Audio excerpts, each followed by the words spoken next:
این قطعه شاهراه آهن کولا باختر دوشنبه از شهرک هلبوگ ناحیه واسه میگذرد با مقصد تازه و آزاده نگاه داشتن موضع و محیط آن با پیشنهاد جماعت شهرک هلبوگ اینجا منتظم حشرهای تازه‌کاری ها گذرانیده بشوند.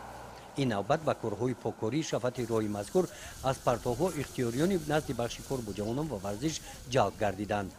زیبایی انسان در آدابی می باشد و زیبایی شهرک باشد در تازگی.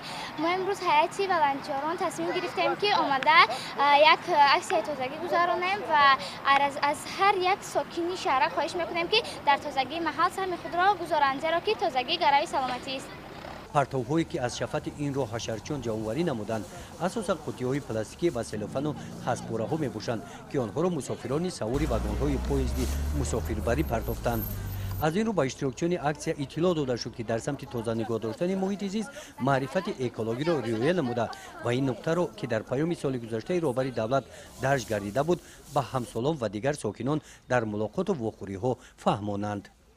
مقصد از گذراندن این حشر تازه و آزاده نگاه داشتن کوچه و محله خود می باشد و ما از شهروندان خواهش میکنیم که از خانه خود سر کرده تا محله های اهالی نشین را تازه و آزاده نگاه دارند.